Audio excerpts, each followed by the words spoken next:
I work kind of at the ground level of the stuff that you'll see in 5 or 6 years. So if you want to be innovative in your career, in your day job, or in your hobby, that's where you need to be, right? So I'm creating live action role-playing games that are seen as a little like edgy and fringe. And I'm creating that, I'm running that at a small LARP convention attended by mostly people in the same community. But some of those people hang out with producers. Some of those people write for bigger companies. Some of those people might get hired by Marvel in 2 years.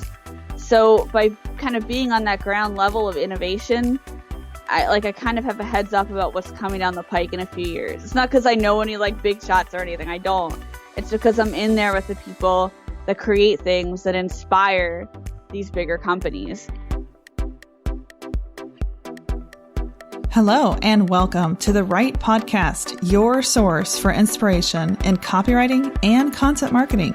Listen in as I interview experts in the field and share entrepreneurial stories along with practical content marketing and writing advice, all to impact your life and habits as a content marketer. Welcome to the show.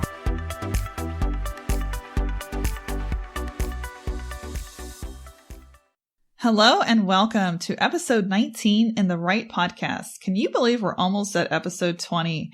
Well, I'm here today with Tara Clapper, the content development specialist at Express Writers. And that's right, she works for me. She has an impressive background and experience in content marketing. So I'm really excited to bring her in on the show. She is the founder and the senior editor of the Geek Initiative, a community for women in geek culture.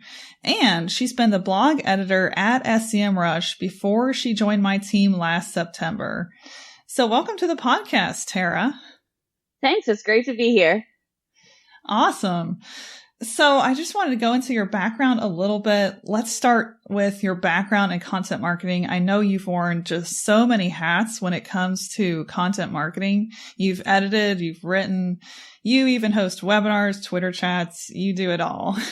So tell me a little bit about that. And it's as scatterbrained as it sounds sometimes, which is why it's so important to have such a good team in place to help me. And I have a great team over at the Geek Initiative who helps me manage all of my like convention schedules and stuff. And of course here at Express Writers, we have a really solid team now, and they just, really make everything I do possible. So that's kind of the key to making it appear organized. But in terms of how I got started in content marketing, I started more on the content creation side. I've been a writer ever since I can remember. And when I finished college, I knew I wanted to go into editing and content creation, and pretty much just pursued that relentlessly. It was not easy to do with the way the economy was. I had my job outsourced twice, the same job twice. Oh. And and that was really tough. So I learned to be pretty versatile with what I could do, and I learned to do a lot of different things. I cross-trained at every opportunity back when I worked at Ex Libris, the self-publishing company. And I would say it's, a big part of the content marketing is actually a result of kind of coming of age with the internet. So I'm 35 years old, and, I kind of grew up as the internet did. I remember programming in HTML right before GeoCities came out. So I kind of had to learn how to have a presence on the web from the bottom up. And so I was kind of there for the whole thing. And, when I was younger, of course, I didn't think of it as content creation or content marketing. It was more like, oh, hey, I wrote this. I want people to see it. And I can remember one of the very first things that I ever produced like that was actually an email newsletter, because I was part of a big community of Beatles fans on America Online. Oh, cool. And there was all this news, and we'd be on email lists sharing this news. And I was like, we need a place to consolidate this and also add the value of our opinions to, to all these articles that are coming out. And, this is the late 90s. So it was like a huge time for Beatles news, because it was George Harrison died, Linda McCartney passed away. So there was just a lot going on. And, Paul McCartney had a new album coming out. It was huge. So I consolidated all of this stuff with links to the original news articles in an email, formatted the email, and sent it out, and everyone loved it.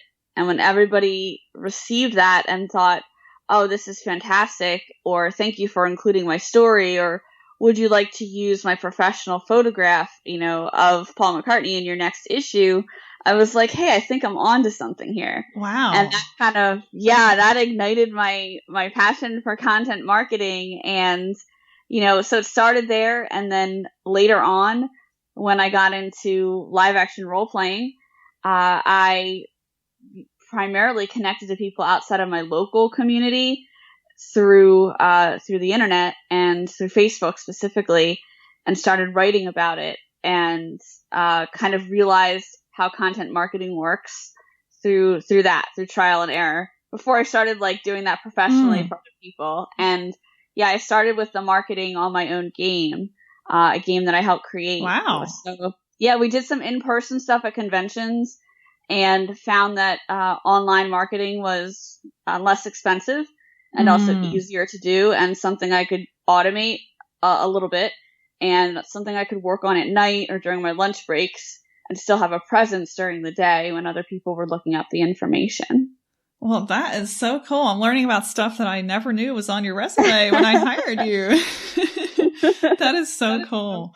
Well, back in the 90s, I was growing up, and I was like 8 years old when the internet was a thing. And I still remember the days of the dial-up modem, and you would wait and hear that dial-up sound. So those are my memories back in the 90s. But it sounds like you were in content marketing already at that point, early content marketing, which is really cool. And it's just weird because I didn't think of it that way. And I can remember doing text-based online role-playing games where we would basically do collaborative storytelling, which is the foundation for all of my love for storytelling. And I remember they had different divisions in every guild, and so I was in charge of the bards. So I would send out a newsletter to everybody, and as somebody that was maybe I was probably 18 or 19 at the time, high school, college, I was like, hey, I like doing this. I like managing content and getting the information out there to people. And I didn't really think about it that way, but I knew I liked doing that. And that's how I got into it. So the collaborative storytelling itself was very much connected to the act of, talking about, I guess, the brand or the division that I was working for. So it was a really natural and organic evolution. Wow. I love that. I know that term, content marketing, Joe Paluzzi pretty much coined it. And I'm trying to think back to when he did. And I feel like it was the early 2000s. Yeah, and I honestly was totally clueless about it then, even though I was already doing that. That's great. I really didn't think about it in terms of, okay, I'm actually, investing time in marketing a product until I started doing that in, I want to say 2007 for Seventh Kingdom IGE, a live action role playing game, because our game's survival was really dependent on how many people actually showed up to the game, which meant that my marketing efforts really had to actually produce some results. So that was the first time I was kind of held accountable for my marketing efforts with a budget of 0. So that's amazing. I love that your roots just progress so naturally, and you didn't take it upon yourself to figure out content marketing. You kind of just stepped into it. That's really cool. Yeah, I definitely did not go about it the way that a lot of people do, which is probably actually a faster way, the way they do it. I didn't go and listen to webinars and read a bunch of stuff. I just sort of hopped in and did the thing, and didn't really start seriously studying it and seeing what other people were really doing until probably 2012, 2013. So in terms of serious study of content marketing, I'm relatively new to it, but I've been doing it, since the late 90s. That sounds like me and how I started out with writing. I just jumped in because I had an ultimatum. I had to figure out how to make money. I was a nursing student and I had to pay my bills. So I'm like, I'm just going to figure this thing out and make some money at it. And that's how I learned to write. And then that evolved into content marketing for me. So kind of the same story. Yeah. And I've had a lot of odd jobs here and there. stuff I found on Craigslist, when Demand Studios was really popular before Panda hit. Oh, yeah. I would work full time at an academic publisher, and then I'd come home and I'd make, in 5 hours writing for Demand Studios, I would make the same amount that I'd made all day in an office at a desk. And that's when I was like, I probably should do this full time. And that's the first time I made a switch over into full-time freelancing. But then Google Panda hit, and a lot of those writing gigs really, really fell apart or started paying a very small amount. Yeah. I remember that when Panda hit, that was like the turning point for my career, because marketers were calling me and they're like, what happened to my website? And, I'm just an online writer with a year of experience. I can't tell them what type of algorithm technicalities are happening. Yeah. Yeah. I just know they needed better content. And it was a real turning point for me, because I had started the Geek Initiative, and working for Yahoo as an independent contractor, I had a lot of freedom to write about what I wanted to write about. They would give me assignments like write about something related to entertainment, so I'd write about my favorite TV shows and stuff. But I was putting all of my effort into their site because it was like instant gratification payment. I'd write an article, I'd get paid. And that's really a really valid appeal for freelance writers. Yeah. If you work for a reputable company, you write, you get paid. You write for Express Writers, you do the thing, you get paid. Awesome. But back then I was writing for Yahoo, and that instant gratification, I needed it not only to develop as a writer, I think, but also to pay the bills. And so I started the Geek Initiative in 2013, kind of at the tail end of when I was writing for those other websites. And I was like half-heartedly putting effort into it, because if I wrote a really good piece, that was going on Yahoo. I mean, I had a couple exclusives featured on their music vertical. So all my best writing was going to Yahoo, and through the Yahoo Contributor Network. And once all of those, content mills, as critics like to call them, once they folded, I was like, well, now I only have my site. I may as well fully invest my time into it. So it's about 4 years old now, my website. And over the years, I've had varying levels of, commitment to it and how much time I can put into it. But it's enough that I've always kept it going. And 4 years, probably thousands of hours invested into content and mentoring writers and promoting things. And it just started to turn a profit. And so, wow. And it's a good story, because sometimes the investment in content, while it's worth it, it's long term. Oh, so true. I ranked for some things pretty quickly, but other keywords that I was going after, it was a really long haul. And so I'm finally there. I'm finally, getting a lot of native advertising requests for the site, but it took such a long time, but we're fine. I'm finally here, and I'm finally able to actually pay myself for writing for my own site. Wow. Congratulations. The goal. Thank you. That's awesome. I can second that, the long turnover that the profit of content marketing has, and sticking with it and maintaining your level of commitment, quality, everything you put into it. It's not going to return in a few days. Like everything you said, Tara, you're not going to get paid that check next week, but long term, years later, even you might see results. Like from my podcast, I didn't see it get picked up in links and shares till about 12 months after I launched it. And that's a really long time to wait to see ROI. And sometimes that's hard for brands and marketers to see the long-term vision, but you have to when it comes to content marketing. That's so true. And I always try to go for the 80-20. So 80% evergreen content, 20% somewhat newsworthy content. With the articles I write about LARP and other role-playing games, those tend to be the more evergreen articles that I've been focusing on as of late. But, there's also news that come out, and I'm on the press distribution list for all these things.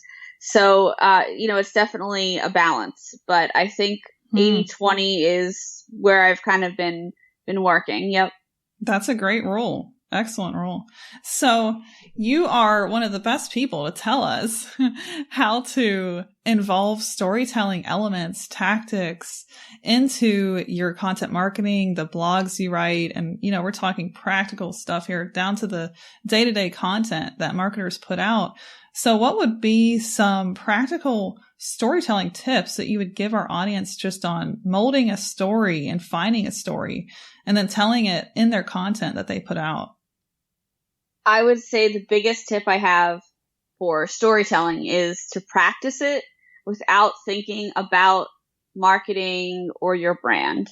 So when I'm not working, I'm doing storytelling stuff, but I'm not thinking about it as like, I'm going to practice my storytelling skills so that I can tell the Express Writers brand story better. I'm thinking like I just have to drive to tell a story and to get it out there. I think being collaborative is a huge tip, especially when you're working on things outside of business, because that can help you garner creativity from other people.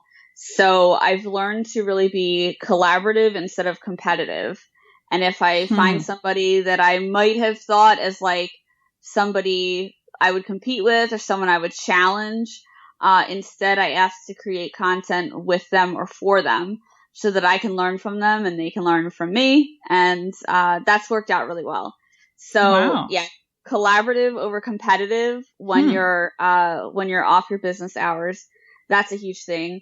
Tell the stories you want to tell, because if you don't tell the stories you want to tell, then when you clock back in for business hours, that's all you can think about. So wow.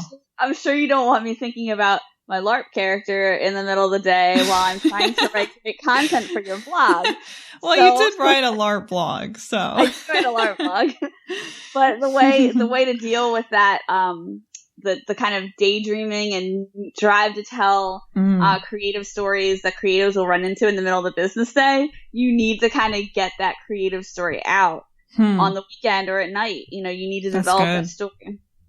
Yeah, and if you get into a routine about it, that's the other thing, schedule or routine, to get that storytelling in, like, hey, I need to write for an hour tonight with some creative writing, or, just talk about a story or develop a story with someone else.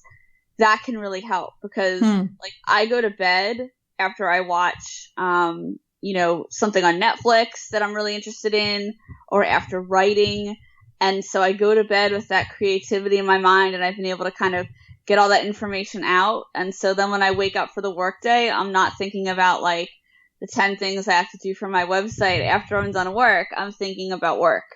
So that also really helps me stay focused, especially important for people like me who work at home, for freelancers who have a schedule that's maybe not completely set or stable. That's been a huge help. So I'm not one of those people that wakes up in the morning and, puts on like work clothes to sit here and work at home on my desk. I work in my pajamas. I'm real. I work in my pajamas. But I do have some routine things that I do that really help with my creativity and my storytelling. And one of those things is to do something creative before bed, or at least watch something creative before bed. The last tip I would give is work on the idea as soon as you get it. When I created the LARP storytelling blog for Express Writers, I wrote that on, I think it was a Saturday. And like many writers, my great idea came to me while I was in the shower. So I got out of the shower and I quick got dressed and I sat down and I just spent 2 hours writing. And that's how that post came to be. I like bullet pointed it out in my mind in the shower, which is horrible because I had the worst memory ever. But I think I remembered everything, and I just sat down and wrote it. And for me, everybody has a different creative process and how they tell their story. If I'm too excited about it, then I'm gonna like lose the story and my excitement. So I need to sometimes let it sit for a while. But overall, I call myself more of like a Jerry Maguire storyteller, in that I get that like, fever dream of like the best idea ever. And then I just sit at my computer and like write it down. I'm like, I don't know, this is good for the Express Writers blog. Julia will sort it out later. Just gonna get it out there. And then that's how I send you things. That's so great. One thing I love ever since we hired you, and I have to say, you know, hiring you was a privilege for me because I've been following you for years. You collaborated before my book came out back in 2016. Tara proofread it inside, I think it was 2 days. You proofread the whole book. Something like that. I was amazed, but I'm so honored that you joined our team. And after you came on the team, one thing I love that we started doing that you really helped inspire is collaborate on a lot more content as a team. You know, we've brought in different members of our team to create different elements of a post that our team members know best about. Like, for instance, we're writing a story right now on why we're apart from the competition in the fact that we have a process, it's quality. We don't cut corners to get a low price tier, which a lot of our competitors do. And I'm bringing in Tara to talk about the different levels of content, general versus expert. And our content manager actually pulled samples from our writers to illustrate those two levels. And we've gotten so much more collaborative. And the end result is it's much more engaging and there's more of a story because the people that are collaborating, they really know what they're talking about. It's their day-to-day activity. And I love that we've really been able to do that. And Tara has so many blogging skills. So she's definitely inspired that. Well, thank you. And you know, the biggest thing I've learned from it with the collaboration is, again, like, just work with someone and not compete with them. And I think there are several different reasons why that works really well at Express Writers. But ultimately for me, I'm doing a lot of things here. I'm wearing a lot of hats, and I'm really trying to help you develop the business. You know, you have a lot of skills that I don't in terms of how to manage people and manage resources. And I try to learn from that more than anything. And so when I get all these ideas to develop and stuff like that, I have to let some of it go, and I have to ask for help from other people, or it's not going to get done. And so that's kind of like always my motivating thing. But letting go of that competition is huge. You know, everybody here is in high school. There's no I in team. And I was always just like, whatever, because I was always the person in the group project in high school that would do all the work, and then the whole group would take credit for it. Right. You know? Yeah. So in order for that to work, you have to be stuck with the group, that actually pitches in, you know, which is where we are here. If it were a group where everybody else was lazy, then I would just be a jerk and be competitive. But it's not, you know, everybody contributes an equal amount and steps in when they're asked. So that's kind of key to making it happen in a collaborative way. Yes, exactly. That's a great point. And we've turned a corner in developing that type of team. It's really hard to find people that think like you do in terms of, I'm not going to compete with my coworker and try to get the best and try to get the biggest paycheck tomorrow, or, you know, take care of that client because they are entirely mine and I can get all the credit. We had people in the past that thought like that. And now that we've developed a team and found the right people that really care about content marketing and our clients and don't just care about the next sale that's coming in, that's how we've really been able to find a team that collaborates well. So that's a great point. And the best is when you find a client that works the same way. Oh, you know, my gosh, yes. Yeah, we have a few gems that come in, and when they're when they're talking about how they like to work and how they want to really integrate Express Writers into their workflow, and when they understand that the content costs what it does because of the quality, and they're not, you know, fighting me on every dollar, you know, that's the ideal client. They're seeing us as part of their team. And that's been a really great experience. And I've learned to be really transparent with them as much as I can. When I have that kind of connection with somebody on the phone, you know, I tell them, I'm like, look, I've worked with a lot of people since I started at Express Writers, and this is the kind of, you know, working relationship that really works best. Like, we can plug right into your agency and produce this content for you. And I think that transparency is really appreciated. Yes. Well, we hear so often, clients come in and they're like, can I talk to Tara again? And some clients won't talk to other people. But that's great because that means that you really care about what you're selling to them. You know about content marketing and you really care about what it's going to do for their brand. I think you just hosted a webinar for SEMrush yesterday. Mm-hmm. And I love that a couple leads came back to us and they're like, we want the person who guest hosted on that webinar because we're not going to be sold to. We're going to be helped. And I love that. That is so great. And I always say, you always hear me say it, I'm not a salesperson. I know. You do say that every day. I do. And I'm like, I always say I'm not a salesperson and I hate dealing with billing issues. Those are my two. But we love that you're not pushing a sale. So we're like, yes. Yeah, so it works. The only way I can actually do sales is just to kind of help people find the content they're looking for. If I think about it like it's sales, then I'm just done. I'm not interested at all. But it's fun because people come to me and they're like, can you help me? And I'm like, yes, we actually have that product that can help you. So yes. As long as it works that way, I'm good. That's awesome. So to wrap this up, just a few last things. I would love to hear from you some brand examples that tell amazing stories. And, we can go pretty wide with this. We can go to the LARP companies that you've worked with and, any kind of brand that just tells a really good story in the content they put out. Give us some examples. I would say my favorite example is going to actually be Marvel. So part of the reason is because what they're selling are their stories. That's true. So yeah, it's one of those things just like a LARP where you're selling the story as the product. You're selling the character as the product. And people want to get emotionally invested in that product. So I'm a huge fan of Thor. Everyone knows this. I love Thor. He's my favorite character ever. And so I really pay attention to how they market this particular character. And everything from the different art they choose to promote it, the different scenes they choose to promote the movie, the interaction and the polls they put out there on Twitter. It's really, really cool. They do a lot to really encourage audience participation. They are really, since they're selling a visual medium, whether it's a comic book or a movie, they really take advantage of Pinterest. They do that really well. They involve fans by posting pictures of fans dressed up as the characters.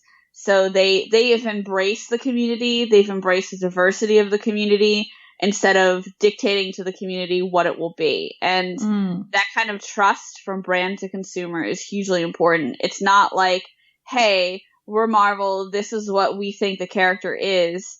It's more like, hey, what do our writers think that the character should be? What do the fans think? Oh, wow, look, this fan, portrayed the character. We're going to highlight them. So they kind of like, I feel like as a fan that I'm part of their creative process, even though like maybe one or two people over there know who I am, but not a lot, right? So like they don't really necessarily like reach out to fans actively and say, what do you think? But they're looking at what fans think. They're listening to the feedback. They've always published letters from fans in the back of their comic books. And the most recent Thor series, which is actually where Jane Foster picks up the hammer of Thor and takes on the persona of Thor, it was such a huge controversy. And, my website's all about women in geek culture. And I love Thor. So this is like right in my wheelhouse. And a lot of people hated it. They were like, this just can't happen. And Marvel responded by standing by the decision of their creatives. And they published some of the controversial letters from fans. But they also published a lot of things from people like me who felt like, I've always loved this character. And now you've made the character look like me. You made a woman Thor. That is so cool.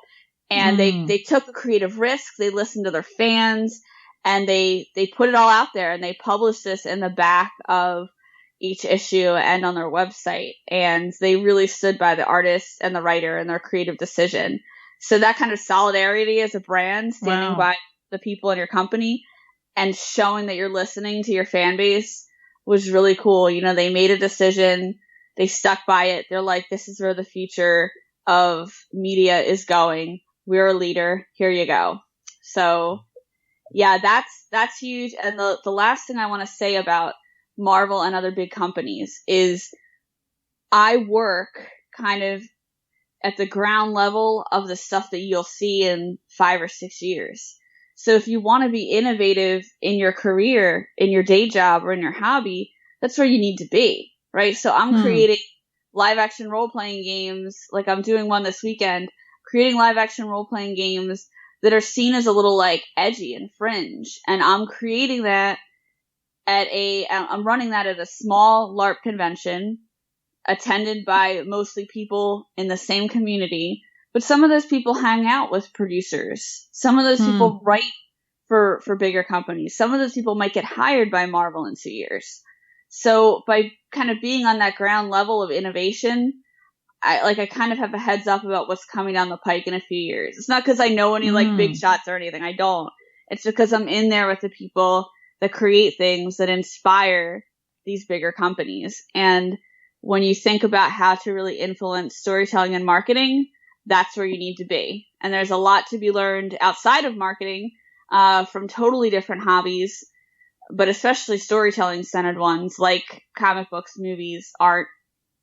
And there's a lot to be said for applying that to the marketing industry. And the trends that I see as really obvious, other people are like, oh my gosh, that's such a new idea. And I'm like, no, like I knew women in comics was going to be a huge thing because it's been a huge thing. It just hasn't been mainstream. And from there, like, you know, it was predictable to go for, you know, keywords about, you know, women in small business and stuff because it became so mainstream. And, you know, it's not, there's not like a prediction science to it. Yeah, I mean, you can be informed by keywords. You can go in SEMrush and track those keywords. You can look on Google and see what's trending. But to be truly ahead of the curve, you need to be in that innovative ground floor space. And, you know, if you're just naturally writing about stuff you love on that ground floor, you're going to get indexed first and your content's going to be really human-centered and genuine. Wow. That's so impactful. You know, when you first said Marvel, the thought in my mind was, well, they sell an awesome product. How can we, you know, take lessons directly from that? But then you went on to share some really powerful stuff. And I think that if more brands focus on user generated content and then building a community instead of just, you know, relying on old marketing or what worked in the past, and early adapting is huge. Yeah. That reminds me of when we all went to the SCJ Summit last year, and we heard on the ground floor at that event from someone at Google that mobile pop-ups, those interstitial ads, that's going to be penalized very soon. And sure enough, the first of this year, guess what rolled out at Google? And it was like 2 months later, right? Yeah, it was. So we had already heard about that, you know, from being at that event, from taking the time to go to that tech event and learning about news just straight from someone at Google. And I think early adapting is huge, especially in this space in your marketing. If you can be the first one to say it, the first one to adapt, you're going to stand out. You know, that's going to put you ahead of the curve. Yeah, definitely connecting in person as well is really helpful. You mentioned the SEJ Summit. There's something to be said for being there in person and the trust that occurs when you're talking to somebody face to face versus just typing to them or speaking to them on the phone. And I personally don't really love necessarily doing like sales that way, but I prefer networking that way. Because you get that trust. You can like figure out what somebody's about when you're talking to them face to face, and you can get into the story. You know, the first time I went to the SEJ Summit, I did actually end up talking to somebody from Disney who owns Marvel, and he had worked on their SEO, and I was working at SEMrush at the time, and I'm like, I have a lot to talk about with you because, I love Disney, I love Marvel, and keywords are what I do. Hi. Best introduction ever. Yeah. So I learned a lot about, the way they tell stories, not just as their product, but in terms of connecting to other people. And I think I just learned so much from that, 10-minute conversation over lunch. It made the whole event really worth attending. So yeah, I think in-person networking and connections at events like that is really important. And I know from the webinar, we got one lead yesterday, and I love when we hear this. I love when they say, "Oh my gosh, I looked at the Express Writers website. I love what you do. You guys are like the missing piece to help me grow my business." And I'm like, yes, thank you. Let me get on the ground floor of your business while you're still developing everything.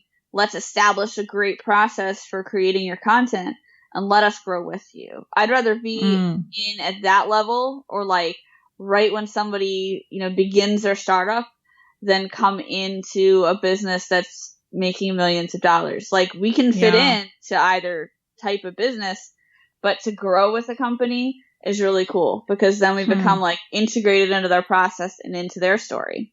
Exactly. And that huge level of brand, the $1 million plus brand that everyone knows, it reminds me of working on Elance several years ago. We were hired by a talent pool. We were picked along with several others, my agency at the time, on Elance, and we worked for a major national brand. And it was really exciting because we got to develop some of their video scripts. But the issues that we encountered with their marketing department was things like delayed payments, delayed approval because of all the heads that it had to go through. So it's kind of crazy. And in the end, I walked away from that thinking, I'd so much rather work with the small business.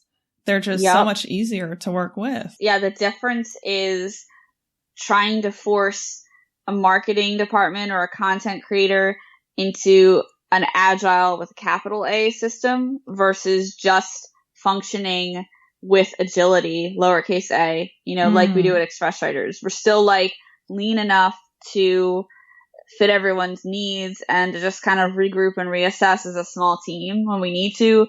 Yet we still have over 60 writers now. So, there's definitely an art to that kind of lean management and an adaptability. And it's really neat to be a part of an organization that has so many freelancers, yet still manages to react very quickly to any kind of feedback. I mean, we even had a comment from someone yesterday about the placement of some of the information on our website, and it was instant feedback. We're evaluating it right now. We're good to go. And I was even able to tell him we really appreciate that feedback. And I'm sure that made him feel like he has an actual part in our story. And that's a huge part of really connecting with your customers. Yes, I totally agree. I love that we can be at that level. And that's why sometimes I'm scared of growth, because the more people you hire, stuff can get lost. And I love where we're at right now. But not to mean that I don't want growth. Yeah. And some of our ideas are oh, wow, this is potential to be huge. And it's really hard to Yeah. Could be we pitched this now. Josh hates us. Our developer, our CTO. So to wrap this up, Tara, I know we've spoken about such really amazing things so far. So I'd love to hear from you, just something you'd like to share that you've recently done in the storytelling area, a blog you've written, something you've done. I know you recently ran a LARP at a convention. Yeah. I've been beta testing my first live action role playing game. It's called She's Got a Gun.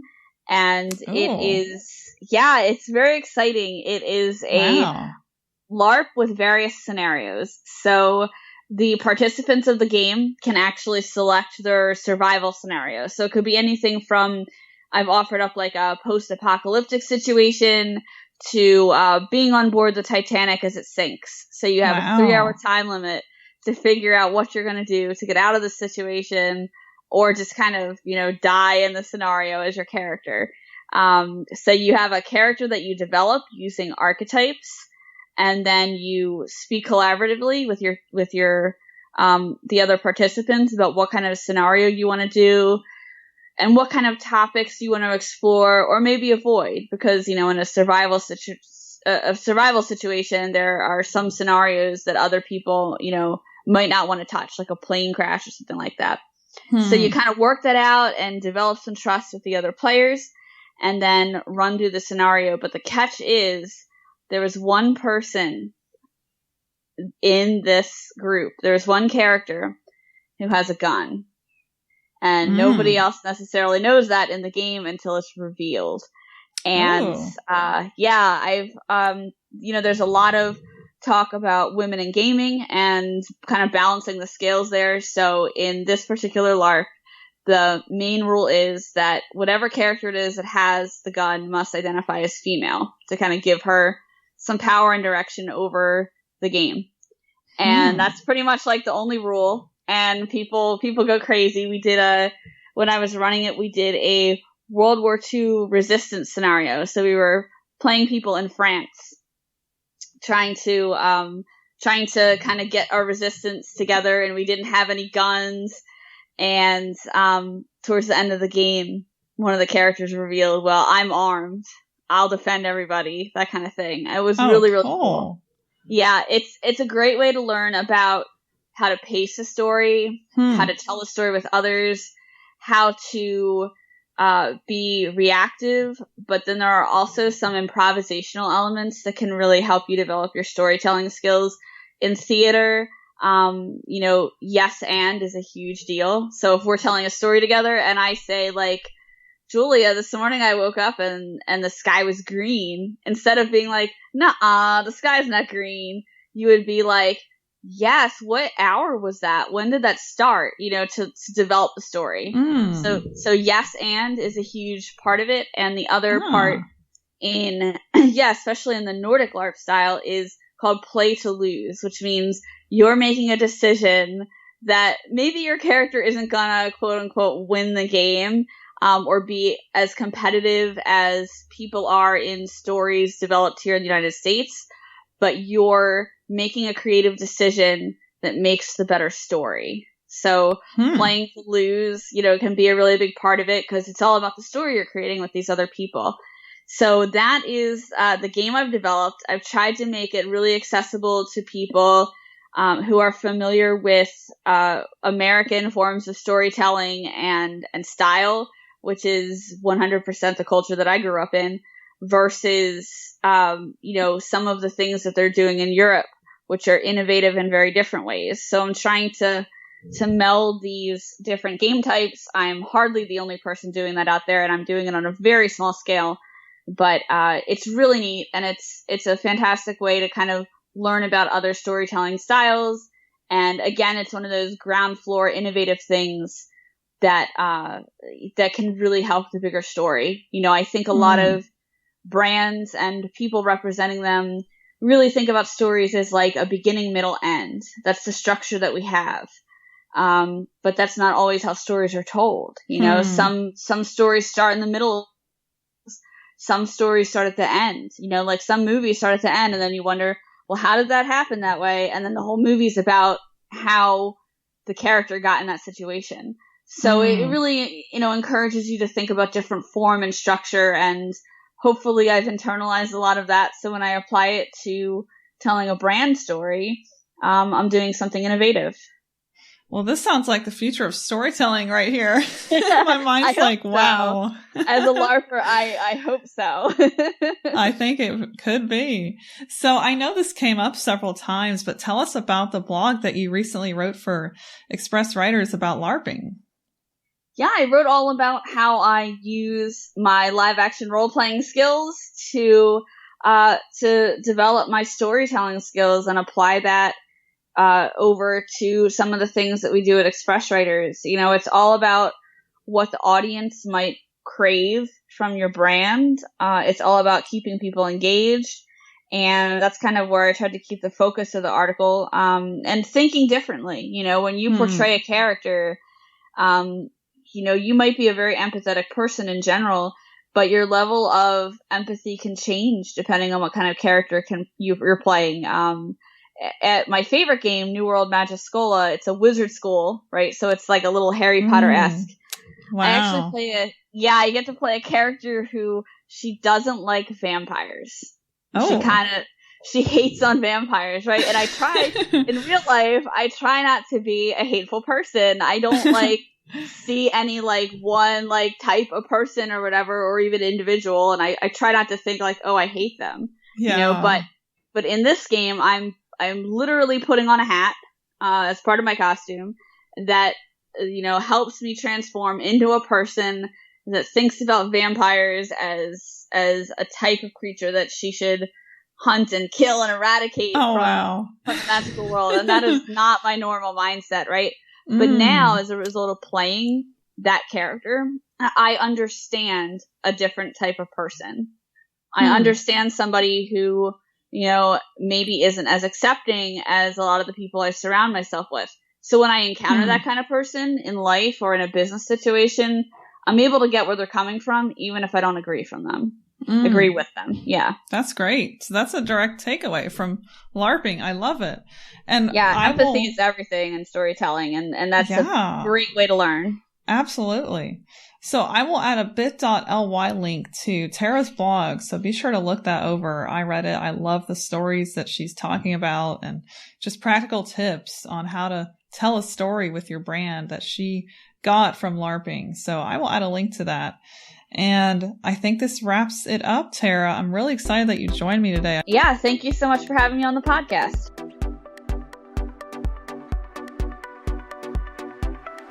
I really enjoyed today's fun, lively, interesting conversation with Tara. She is a rock star staff member at Express Writers, my writing agency, which you can probably guess at from listening to her. So go read that blog. The link is bit.ly/LARP and storytelling. That link will send you straight to the blog that Tara wrote on our site, all about LARP and storytelling, brand lessons from LARPing. It's a very fun read, so go check that out. And you can also visit her website at geekinitiative.com. You can follow her on Twitter at Irish Tara. Thanks so much for listening, and I hope to see you on the next episode of the Right Podcast.